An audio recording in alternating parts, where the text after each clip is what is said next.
బైబిల్లోనండి ఆదికాండలో ఆది యందు దేవుడు ఏం చేశాట? భూమి ఆకాశాలను సృష్టించాట. ఆకాశం లేకుండా భూమి ఎలా వచ్చిందండి? ముందు భూమిని సృష్టించాడా? ఆకాశాన్ని సృష్టించాడా? ఆకాశం అంటే ఏమిటి? స్పేస్. స్పేస్ అంటే ఏమిటి? ప్లేస్. మీరు ఇక్కడ ఏదైనా ఒక ప్లేస్ ఉంటే మీరు ఒక వస్తువుని పెట్టడానికి మీకు ఆస్కారం ఉంటుంది. మీరు చైర్ వేసినా, మీరు ఇంకోటి వేసినా, ఏది వేసినా స్పేస్ ఉండాలి కదా, ప్లేస్ ఉండాలి. ప్లేస్ లేకుండా మీరు ఎక్కడైనా ఒక వస్తువుని పెట్టగలుగుతారా? మరి ఆది యందే దేవుడు భూమి ఆకాశం అని చెప్పినప్పుడు ఆకాశం భూమిని ఎందుకు చెప్పలే? ఆకాశం ఇలాంటి అజ్ఞానములో ఉన్న వాళ్ళు కొద్దిమంది ఉన్నారు. ఇలాంటి అజ్ఞానులు మూర్ఖత్వముతో మూర్ఖంగా మాట్లాడుతూ ఉన్నారు.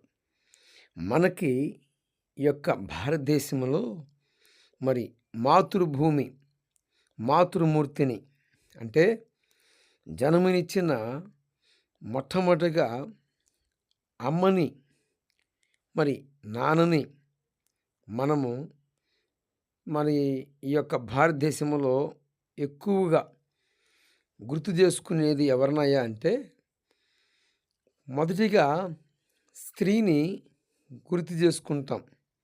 ఎందుకు?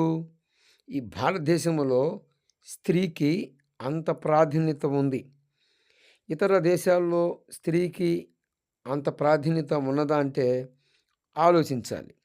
వెరసి మరి ఇక్కడ మన సంభాషణ ఏంటంటే ఇతనికి కొంచెము కూడా జ్ఞానము లేదు అని చెప్పాలి.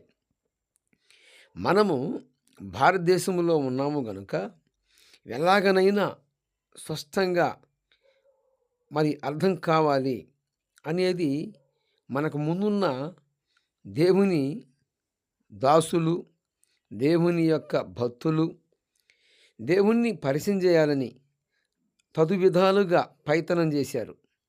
ఆ యొక్క క్రమములోనే మరి తెలుగు అనువాదములోనికి బైబిలు మారుస్తున్నప్పుడు ఈ యొక్క భారతదేశంలో ఎక్కువ శాతము చాలా పర్టిక్యులర్గా ఆలోచించేది ఏమిటంటే స్త్రీని.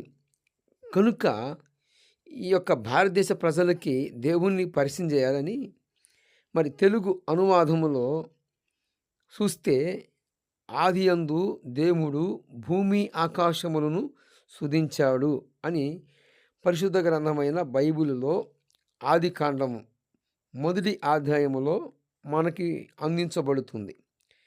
ఈ యొక్క విధానాన్ని, ఈ యొక్క మాటని తీసుకొని ఒకవేళ చదివాడో లేదో తెలియదు కానీ మొత్తానికి మొదటిగా దేవుడు ఆకాశమును కదా నిర్మించాల్సింది, భూమిని ఎలాగ నిర్మించాడు అని ఇక్కడ వాదిస్తూ ఉన్నాడు. అయితే ఎబ్రీ భాషలో చూసుకుంటే మొదటిగా దేవుడు నిర్మించింది ఆకాశమునే, తర్వాత భూమిని నిర్మించాడు, సృష్టించాడు.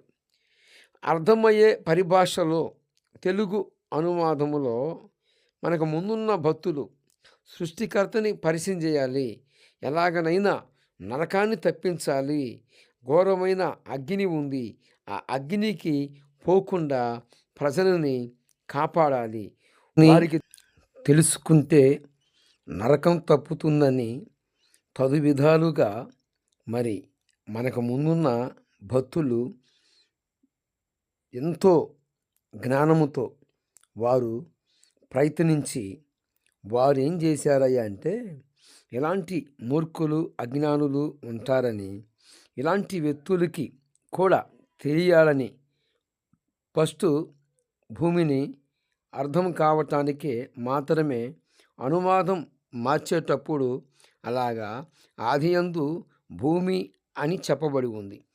అలాగనే ఆకాశము అని వెనక చెప్పారు. ఎందుకంటే ఇలాంటి అజ్ఞానులకి తెలియదని వెరసి మొదటిగా ఎబ్రీ భాషలోను ఇంగ్లీషులోను ఏమని రాయబడి ఉంది? ఆకాశమే అని రాయబడి ఉంది.